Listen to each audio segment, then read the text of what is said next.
Hi everyone, welcome. आज मैं आपके सामने ऐसी समस्या लेकर के आया हूं जो हो सकता है आप में से बहुत से लोगों के लिए यह सामान्य बात हो। फिर भी आज बहुत सारे ऐसे स्टूडेंट हैं जिन्हें यह समस्या आज भी परेशान करती है। मैं गणित में जोड़ और घटाव से संबंधित समस्या पर बात कर रहा हूं।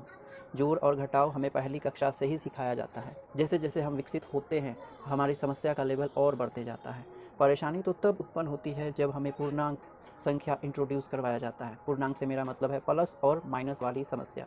इस स्थिति में जोड़ होगा या घटाव, प्लस बचेगा या माइनस, सोच करके ही दिमाग कंफ्यूज होने लगता है। मामला तो और पेचीदा तब हो जाता है जब संकेतों का जोड़ घटाव यानी बीजगणित हमें सिखाया जाता है।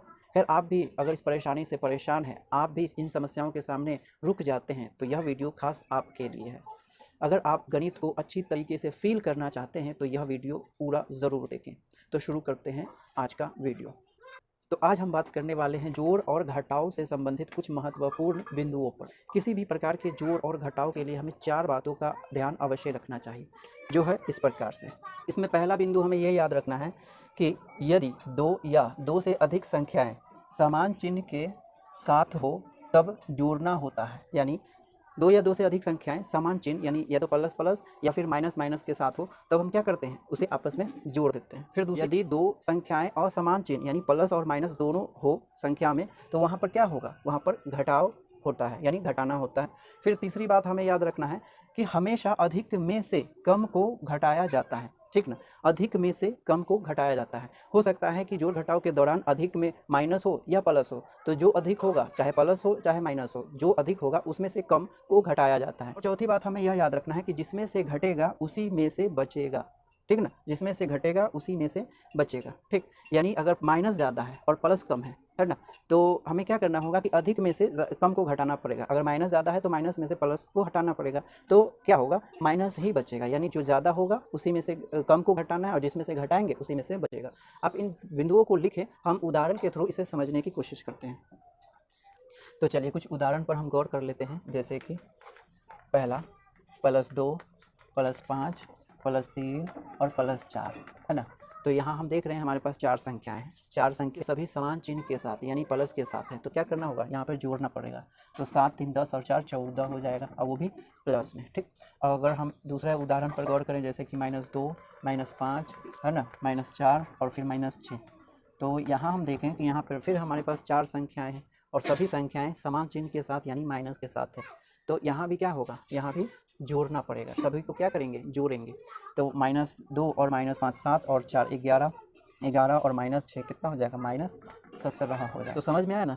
यानी समान चिन्ह के साथ 2 या 2 से अधिक संख्याएं मिलती हैं तो हमें क्या करना पड़ता है, जोड़ना पड़ता है। फिर अगला उदाहरण हम देखें तो जैसे कि है -9, है ना, -9 और यहाँ पर +4 है, ठीक ना। तो हमारे पास यहाँ 2 संख्या है, जो एक प्लस में है और एक माइनस में है, तो असमान चिन्ह के साथ है। तो असमान चिन्ह के साथ हम हमेशा क्या देखते हैं कि घटाव होता है। क्या होता है, घटाव। और घटाव करने के लिए हम हमेशा ज़्यादा में से कम को घटाते हैं, ठीक। तो यहाँ जो माइनस है ना, माइनस ज़्यादा है और प्लस कम है। यहाँ 9, जो -9 है, मैं वैल्यू में कम ज़्यादा नहीं कह रहा हूँ, वैल्यू में हमेशा प्लस वाला ज़्यादा ही होता है, ठीक ना। इस बात को याद रखें कि वैल्यू में प्लस वाला हमेशा ज़्यादा होता है और माइनस वाला हमेशा कम होता है। लेकिन माइनस संख्या कै गो है, 9 गो, यानी माइनस कै गो है, 9 गो है ना। और प्लस कै गो है, 4 गो है। तो काउंटिंग में माइनस ज़्यादा हो गया ना, है ना। यानी यहाँ पे काउंट करेंगे तो माइनस ज़्यादा काउंट होगा और प्लस कम काउंट होगा। इसीलिए मैं ये बात कह रहा हूँ कि माइनस काउंटिंग में ज़्यादा है ना, वैल्यू में नहीं, ठीक। तो काउंटिंग में माइनस ज़्यादा है और प्लस कम है, तो हमेशा ज़्यादा में से कम को घटाएंगे। यानी माइनस काउंटिंग में ज़्यादा है और प्लस काउंटिंग में कम है, तो ये ज़्यादा हुआ और ये कम हुआ, और इसी में से इसे घटाएंगे, यानी ज़्यादा में से कम को घटाएंगे और जिसमें से हम घटाएंगे उसी में से बचेगा, ठीक। तो माइनस में से घटाएंगे तो माइनस में से बचेगा, तो ज़रूर बराबर होगा तो नहीं बचेगा, लेकिन ये ज़्यादा है और ये कम है तो बचेगा ही बचेगा, है ना। और बचेगा उसी में से जिसमें से हम घटाएंगे। तो हम इस माइनस वाले में से घटा रहे हैं इसको, प्लस को, तो माइनस में से बचेगा और इसीलिए माइनस हम पहले ही दे देंगे। फिर संख्या में देखें तो 9 में से 4 हटेगा तो कितना होगा, 5 होगा। बात समझ में आया। एक और एग्जाम्पल इसी का ले लेते हैं। जैसे कि मान लेते हैं -25 है और प्लस में 16, प्लस में 16 है। तो यहाँ भी हमारे पास 2 संख्या है, -25 और +16, जो कि हम देख रहे हैं यहाँ काउंटिंग करें माइनस का तो 25 गो होगा, है ना। और प्लस का काउंटिंग करें तो कितना होगा, 16 होगा। तो काउंटिंग में माइनस जो है ज़्यादा है और प्लस जो है कम है। वैल्यू हमेशा ये कम है, माइनस वाला प्लस से हमेशा कम है, लेकिन काउंटिंग में माइनस ज़्यादा है। हम ये सोच करके के एस्टिमेशन करेंगे, ठीक है ना। सर घटाव हो रहा है तो बचबो करेगा ना बचेगा।